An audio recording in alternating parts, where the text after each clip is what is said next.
Le but va être de parler un petit peu d'hypnose, on va parler de plein de choses, et au travers de ça, de faire quelques démonstrations, parce que je pense que la meilleure façon de parler d'hypnose, c'est de montrer ce que c'est. Ça permet pour ceux qui découvrent l'hypnose de dépasser des préjugés, des présupposés, des idées qui peuvent quelquefois exister sur cette matière-là. Et puis pour les autres, ça permet aussi d'expérimenter certaines choses. Et bienvenue. Vous vous appelez comment? Christine. Christine, d'accord. Vous me dites c'est le tabouret un petit peu haut, pour moi ça va, mais j'ai des grandes jambes alors. Non, ça ira. En même temps, les états de légère instabilité sont très propices pour l'hypnose. Ce qui est intéressant par rapport aux émotions, c'est vraiment de se dire que finalement, une émotion, c'est déjà une forme d'auto-hypnose. C'est-à-dire qu'à partir du moment où un phénomène inconscient prend le dessus, on est déjà quelque part dans une forme de réaction qui est incontrôlable pour le conscient. Donc bizarrement, l'idée, ça va plutôt être de déshypnotiser que d'hypnotiser. Je vais juste faire un petit test comme ça, mais si je prends votre bras comme ça et que je le mets là, a priori, il tient tout seul. D'accord, il y a déjà un doigt qui se soulève tout seul, vous avez remarqué? C'est votre inconscient, ça? C'est que normalement, ça va pas aussi vite, hein. C'est très bien. Je vais juste demander une chose à la partie inconsciente de vous, ça peut paraître très bizarre comme demande, hein. Mais si votre inconscient est disponible et prêt pour faire quelque chose d'intéressant pour vous, vous allez sentir une sorte de sensation de légèreté dans le bras. Et vous allez avoir la sensation que c'est comme quelque chose qui le fait se soulever tout doucement, et peut-être même que ce doigt va se ressoulever encore un peu. Ok. C'est très bien, vous êtes très très bon sujet d'hypnose. Au fur et à mesure que cette main va se baisser, et je vais juste l'accompagner, vous allez prendre une bonne inspiration, et sur l'expiration, vous allez juste fermer les yeux.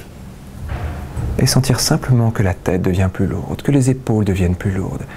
Les paupières se mettent à trembler légèrement. Et vous allez juste sentir que vous sentez de plus en plus détendu. La tête va commencer à pencher vers l'avant. Et vous allez rentrer agréablement et profondément dans cet état intérieur.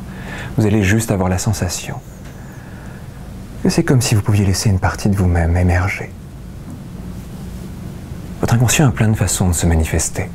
La plupart du temps, quand on dort, notre inconscient est très présent, mais on ne peut pas forcément y accéder facilement. Vous allez sentir qu'un des côtés du corps devient plus lourd, beaucoup plus lourd, je vais vous remettre un petit peu vers l'avant. Et vous allez sentir que toute l'attention va comme voyager vers ce côté, comme si elle désertait un côté pour aller vers l'autre côté. Quand le corps est à nouveau stable, j'ai demandé à l'inconscient d'être à nouveau attiré vers l'arrière, mais par le côté qui est le plus lourd, cette fois simplement, comme ça, très bien, parfaitement. Ok. On va imaginer que là, c'est l'état actuel, et que plus je vais monter, plus ça va être un état profond. C'est-à-dire que plus vous allez sentir que cette sensation se déplace sur le bras, plus l'état devient profond, de plus en plus profondément agréable et de plus en plus profondément intéressant. Et quand la douleur aura complètement disparu, quand vous vous sentirez parfaitement bien dans toute cette zone des cervicales, il y aura juste un énorme sourire à l'intérieur. Une sensation de simplicité, une sensation de bien-être.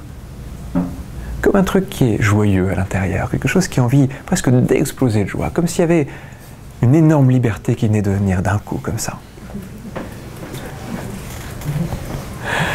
Et à un moment donné, vous allez juste prendre une bonne inspiration et rentrer encore plus profondément dans cette expérience maintenant. Avoir vraiment la sensation que tout le corps complètement se laisse aller. J'aimerais que votre inconscient se permette d'utiliser ce travail-là et de le démultiplier.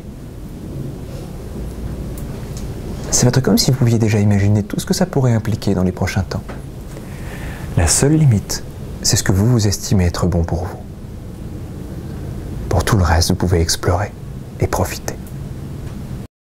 Par exemple, est-ce que vous pensez être dans votre état normal? Je pense. Vous pensez? Sûr. D'accord. On n'est jamais sûr. On n'est jamais sûr, c'est sûr. Je ne sais pas ce que c'est que la normalité.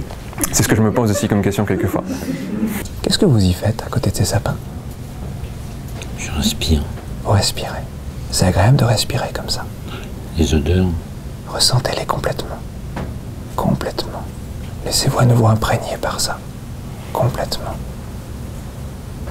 Les images deviennent plus précises quelquefois. Les sensations aussi, les odeurs. Il y a une source. Il y a une source. Vous la voyez, vous l'entendez? Oui. Ouais. Oui. Comme s'il y était. Ouais. Vous avez envie de toucher l'eau? Allez-y. Sentez juste ce contact avec l'eau. La température de l'eau. Votre corps revit ça complètement. Complètement. Il y a une partie de cette expérience que vous allez ramener avec vous. Tout ce que vous aimez dans cet instant-là, cette source, ces sapins, cette odeur, plein d'autres choses. Ça va être comme si vous pouviez respirer ça, l'intégrer en vous. Il y a de la mousse. Il y a de la mousse. Qu'est-ce que vous avez envie de faire dans cet endroit-là? J'étais bien. Ouais. Prenez quelques instants pour le vivre encore complètement. Vous imaginez, c'est tous les gens, il y a des gens qui disent « Oh, je me sens stressé, je vais prendre une clope ». Ou des personnes qui vont dire « Oh, je me sens stressé, un petit whisky ». Ou d'autres personnes qui font « Oh, je me sens stressé, un petit joint », ou des trucs comme ça. C'est à chaque fois, ils disaient « Oh, je me sens stressé, une petite transe ». Ce serait génial, hein. À ce moment-là, les gens verraient une main comme ça ferait juste « Ouh », boum, ils tomberaient dans un état super agréable. Et ils auraient un air un peu hagard, comme ça, en disant « Ouais ». Et en plus, le truc, c'est que ça durait juste le temps qu'on voudrait. C'est-à-dire que, clac, on se réveillerait quand il faut. Ça peut durer 2 minutes, comme ça peut durer 1 heure, toute une journée, voire toute une semaine, ou revenir, être un peu plus profond, un peu plus présent. Vous imaginez si on passait, je sais pas, 1 heure à apprendre ça à tous les enfants? Ce serait génial, hein?